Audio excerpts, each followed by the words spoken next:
Bonjour à toutes et à tous et bienvenue au Cryptos Technical Briefing de ce mardi 21 septembre 2021. Vincent Gann, très heureux de vous retrouver donc au lendemain d'une session corrective pour les actifs risqués, mais de manière générale c'est depuis le mois de septembre que le marché action et par effet d'entraînement du fait des corrélations, les cryptos sont sous pression.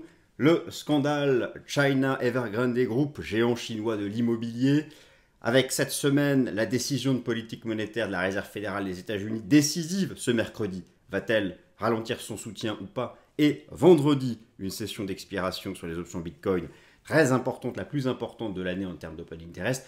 Bref, voilà le programme qui nous attend ces 2-3 prochains jours.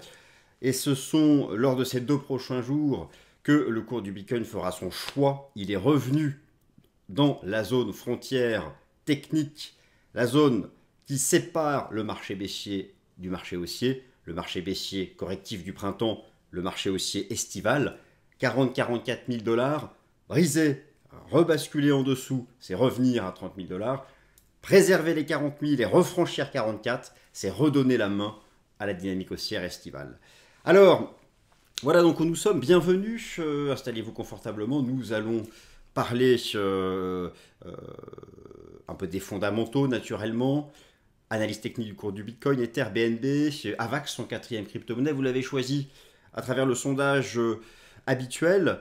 Alors, je vous invite aussi à vous rendre dans la description, puisque c'est là aussi que vous trouverez les informations, notamment sur le groupe privé Cryptost, qui s'appelle donc le Grille-Pain, au sein duquel je réalise chaque matin un point technique Bitcoin d'une dizaine de minutes, posté le plus tôt possible.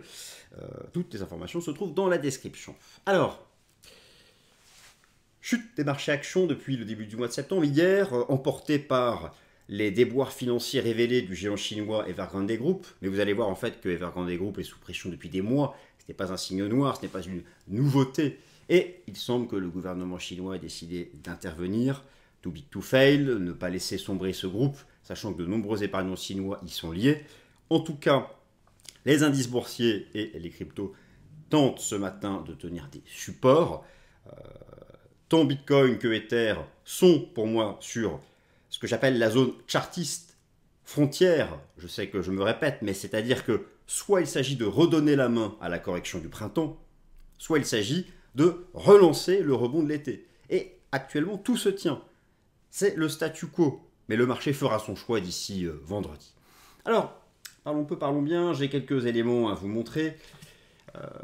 Le marché action, je le représente ici avec l'indice S&P 500, américain, indice de référence mondial, la correction depuis le printemps, voilà la chute d'hier qui est liée à quoi? Qui est liée Eh bien, au déboire financier de China Evergrande Group. Mais regardez l'action de China Evergrande Group, ça fait des mois que ça baisse. Ce n'est pas une nouveauté. Le titre a perdu plus de 80%, donc c'est pas non plus comme si on découvrait là quelque chose de nouveau, mais effectivement, c'est un groupe endetté à hauteur de 200-300 milliards de dollars, c'est gigantesque. Et là, forcément, on attend des mesures du gouvernement chinois, ça va se jouer là-dessus. Cette semaine, au-delà d'Evergrande Group, je vous rappelle que mercredi 22 septembre à, je crois que c'est 20h et 20h30, décision de politique monétaire de la Réserve fédérale des États-Unis, ralentir ou pas son soutien au marché, c'est la clé pour les indices boursiers, c'est la clé pour les actifs risqués, et il y a donc un effet d'entraînement sur les crypto-monnaies. Alors avant de passer à l'analyse technique du cours du Bitcoin, Ether, BNB, AVAX, je vous remonte des éléments importants à connaître. Je parlais d'un effet d'entraînement. Déjà, vous avez sous les yeux, je crois vous l'avoir déjà montré, la moyenne, la performance moyenne mois par mois du S&P 500. Septembre est connu pour être le pire mois. Septembre 2021 s'inscrit donc dans la statistique. Et j'avais à l'époque calculé le même type de statistique sur 12 ans, la performance moyenne des mois du Bitcoin, et septembre s'inscrit dans cette statistique comme étant le pire des mois, en lien avec la corrélation historique positive avec le marché action. Donc pour le moment, nous sommes en fait dans les cordes, je dirais, de cette statistique. De là à envisager que ça repart derrière, ce sont les fondamentaux qui vont trancher, mais voilà donc pour cette introduction. Alors, le marché va faire son choix pour moi, il le fait cette semaine. Il le fait cette semaine parce que demain c'est la Fed. Nous en saurons davantage. Va-t-elle modifier ses prévisions économiques, ses anticipations pour ses propres taux d'intérêt et surtout son programme d'achat d'actifs? C'est ça la clé. Va-t-elle commencer à ralentir? On parle de tapering, tout taper ralentir, cette année ou pas? C'est la réponse, elle sera connue mercredi entre 20h et 21h. En attendant, le cours du Bitcoin est revenu dans ce que j'appelle la zone frontière. Alors, voilà la correction. Voilà la correction du printemps. Voilà le rebond de l'été. Le rebond de l'été, effectivement, s'est fait dans un volume très réduit. C'était là où il y avait une divergence, volume trop faible. Il y avait une comparaison possible avec cette période-là de début d'année, un range, cassure de résistance, mais regardez à l'époque, cassure de résistance et volume puissant à la hausse.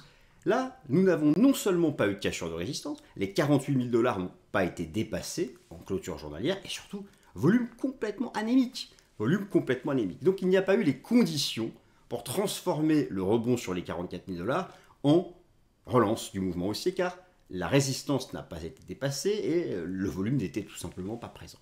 Alors maintenant, où en sommes-nous? Le rebond de l'été a retracé 61,8 de la correction du printemps. La correction de septembre vient de retracer, regardez, j'ai mis ici, 50% du rebond de l'été, retracement de Fibonacci. Ça démontre, encore une fois, que c'est une zone importante. Les 44 000 $, 40 000 $ sont la partie haute, regardez, de la base chartiste de retournement haussier de l'été.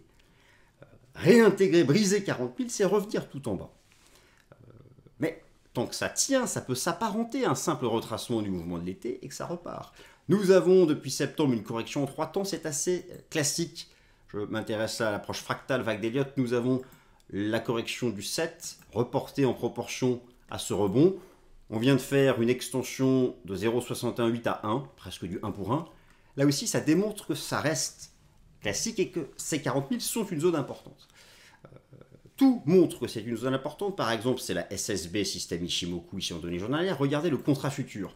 Sur le contrat futur, c'est une touchette du système du nuage, du système Ichimoku en journalier, ainsi qu'en données hebdomadaires. Donc tout ça pour dire que tout montre, tout indique, ici chez Bitstamp ou sur le contrat futur, tout indique que cet intervalle de 10% énorme, 40-44 000 $, c'est une sorte ici de no man's land, séparant deux mondes, réintégrer 44 000, on va voir en intraday maintenant, c'est relancer le mouvement de l'été, briser les 40, c'est revenir en bas. Le juge de paix, c'est une clôture journalière. Alors là, vous avez une bougie journalière en cours de construction. Typiquement, si on a ça ce soir, c'est le statu quo. Si on a ça demain, c'est le statu quo. La question est, quand est-ce que nous allons avoir cette séance de choix, soit avec la Fed mercredi, soit attendre vendredi la session des expirations, car oui, elle est très importante. Je vous remontre ici les données sur Coin Option Track. En termes d'open interest, c'est le 24 septembre qu'on a le plus d'expiration de l'année. C'est gigantesque, donc vraiment, c'est là où le marché fera son choix. Je me tourne du côté des liquidations, et depuis 2 jours, les liquidations des positions longues sont dues à l'effet d'entraînement du marché action, mais pas liées à proprement parler aux crypto-monnaies, dans des proportions qui sont somme toute restées réduites par rapport à ce qui s'était passé le 7 septembre, c'est-à-dire ici cette session de prise de profit et d'activation des stops de protection, car le marché avait atteint les 53 000 $. Les 53 000 $, je vous l'ai expliqué dans une précédente vidéo, partie basse d'une énorme zone de liquidité vendeuse, celle-ci, celle de mai dernier. Bref, voilà donc, c'est passionnant, voilà donc où nous sommes. Pour le moment, ça tient, on essaye. Si je bascule en données intraday, ici, en données horaires sur le cours du Bitcoin, voilà donc la baisse des toutes dernières heures. Je vais mettre le volume, la baisse des toutes... alors attendez que je remette mes éléments. La baisse des toutes dernières heures liées au marché action. Divergence haussière horaire sur les 40 000 $. Bon, certains y verront ici une ligne pénétrante haussière, on verra. Dans tous les cas, ça montre que le marché défend la zone, c'est la zone pivot. Mais, encore une fois, tenir un support c'est bien, mais sans dépassement de résistance, avec du volume, il n'y aura pas de relance de la hausse. Donc, Voilà où nous sommes actuellement. Et il faut être prêt à tout. Et ce ne sera pas lié à l'actualité crypto. Ce sera lié demain à ce que fera le S&P 500 suite à la Fed, qui a corrigé depuis un gros pourcentage depuis le début du mois, qui tente aussi de trouver un support. Maintenant, la balle est dans le camp de la Fed et de perspective de sa politique monétaire. China Evergrande Group, pour moi, n'est pas le sujet de la semaine, ça reste la réserve fédérale. Donc, c'est l'état des lieux que nous pouvons faire là pour le cours des crypto-monnaies. En intraday, en 4 heures, le choc du 7, structure en drapeau de continuation. On vient de faire le mouvement en 3 temps.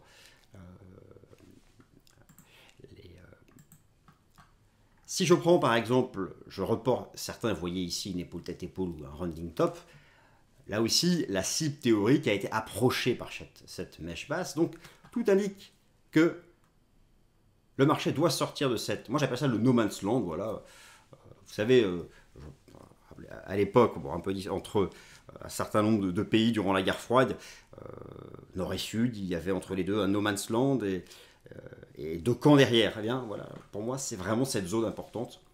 Donc, d'ici vendredi, cassure technique haussière des 44 000, ça repart. Cassure technique baissière des 40 000, on retourne tout en bas. Donner la main soit à la correction du printemps ou au rebond de l'été, c'est le choix que fera le marché d'ici vendredi. Et c'est le cas partout. Je me tourne maintenant du côté d'ETH.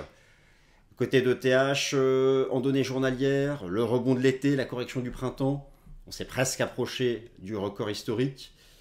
Alors, épaule, tête-épaule, ou simplement range, la ligne de coup n'est pas brisée en clôture. C'est ça qui est intéressant, la clôture d'hier pile sur la ligne de coup, et la bougie d'aujourd'hui donne la réponse. Soit elle confirme la figure de renversement, et alors là, je projette l'objectif théorique de ce qui est ici une épaule tête-épaule, et ça nous renvoie en direction au bas mot des 2200 $, 2005-2200, soit on reprend les 3000 $, ce sont les 3000 $, et donc la figure de renversement baissier n'est pas activée, et ça repart, on redonne la main à la hausse de l'été, qui a été retracée là aussi à hauteur de 50%, comme pour le cours du Bitcoin. Donc les deux leaders en sont là, tous les deux tentant de s'accrocher à la zone frontière, 3000 ici sur ETH et les 40-49 000 sur le BTC. Je passe ici sur ETH en données hebdomadaires, en weekly, en log, pour rappeler que la zone testée actuellement est aussi un point de contact avec cette ligne de tendance haussière qui avait permis le rebond ici au début de l'été. On revient dessus. Donc là aussi, tout indique que c'est la semaine du choix. Et aucun des deux camps, si je peux parler ainsi, ne doit crier victoire pour le moment, car j'estime que ça reste équilibré au stade actuel. Alors, toujours à propos d'ETH, un tour sur ETH BTC. Alors, on a ici l'enfoncement d'une ligne de tendance. C'est le rythme qui change. Mais moi, je pense toujours qu'il y a ici quelque chose d'haussier. Alors, c'est largement retracé systématiquement. Là, on a dû retracer presque les 3/4. Mais je pense qu'en cas... En fait, quel que soit le scénario, l'aspect relatif, on peut baisser. Si le marché fait le choix de la baisse, Ethereum baissera moins vite. Et si le marché fait le choix de la hausse, Ether rebondira avec plus de vigueur. C'est ce que m'indique le fait que THBTC soit revenu à proximité d'une zone support. BNB, AVAX, dans tous les cas, en attente de la Fed, du choix technique que feront les leaders, et notamment le cours du Bitcoin, il ne faut pas se mentir, tout le monde suivra. Alors, pour le BNB, ici, en données journalières à droite, en données hebdomadaires à gauche, nous avons le rebond de l'été, le double top activé début septembre, la correction de la même façon en 3 temps, une A, une B, une C. Donc, ce type de structure après une phase de hausse et une correction en 3 temps, c'est classique d'un retracement de la phase de hausse avant de la relancer. C'est pour ça que la correction ne peut plus aller plus bas. Sinon, c'est que ce n'est pas une correction en 3 temps et c'est qu'on redonne la main à la correction du printemps. Donc c'est ça que je veux dire. C'est aujourd'hui, demain, jeudi, d'ici la session de la Fed, on ne peut plus aller plus bas. Sinon, c'est fini, on retournera sur les points bas de la correction du printemps. Alors, pour le BNB, le marché, donc là, c'est une bougie en construction. Pour envisager une reprise, il faudrait réintégrer les 390 $. C'est l'équivalent des 3000 $ de TH, 44 000 de BTC. Ce sont les seuils à réintégrer pour valider un retracement du mouvement estival et ça repart. Et globalement, toutes les cryptos ont le même type de structure. Si je me tourne maintenant du côté de Avax, que vous avez choisi en 4e crypto-monnaie, là aussi c'est encore plus intéressant. Regardez ce que j'ai relevé. Vous avez à gauche le graphique en log en hebdomadaire. Je mets une horizontale sur ici les cours de clôture. C'était les anciens records historiques en cours de clôture. Eh bien regardez à droite en journalier. Voyez le niveau. Il est là. Ça reste haussier tant qu'on tient les 40. Tant que le marché se maintient au-dessus des 40, c'est une tendance haussière. Et là, d'un point de vue technique, on ne fait que retracer la hausse récente, c'est un pullback. Donc, AVAX reste en tendance haussière. Maintenant, est-ce que le marché va revenir se poser sur 40? Ça fait partie des probabilités. Ce serait une excellente zone. Ça me rappelle à l'époque, lorsque l'on répétait qu'un ETH sous les 2000, c'était une opportunité. Pour AVAX, ce serait le pullback parfait, mais j'estime en fait qu'il a déjà été fait. Donc ce n'est pas le scénario que je privilégie. Là, on vient de retracer 50% de la dernière impulsion. Donc tendance haussière de fond au-dessus des 40 $, mais un support qui est actuellement testé entre 50 et 54 $, qui est en fait ici le précédent sommet. Si ça tient, ça repart. Donc voilà, ce n'est pas la panique du côté des haltes, et c'est la grande différence avec ce qui s'est passé au printemps dernier où elles ont toutes été emportées. Au final, je termine même si elles n'étaient pas au programme, au final, tout cet épisode de septembre a permis de corriger des excès, notamment, j'en avais parlé en début du mois, cette bulle sur Solana. On retrouve des conditions plus saines. Maintenant, il ne faut pas se mentir. La correction ne peut pas, ne doit pas aller plus bas. 40 000 $ en dessous, c'est terminé. On redonne la main à la correction du printemps. C'est donc tout l'enjeu technique de la semaine. Sortir de la zone frontière 40-44 000 $. Faire un choix technique, soit sortir par le bas et ses retours à 30, soit redépasser à la hausse les 44 000 $, et on reprend le trend haussier estival de l'été. J'espère que cette vidéo vous a plu, merci de m'avoir écouté. Réserve fédérale mercredi, attention, gestion du risque pour les positions de trading, ça va créer de la volatilité. Bonne semaine, et puis à la semaine prochaine pour le prochain Cryptos Technical Briefing. Merci.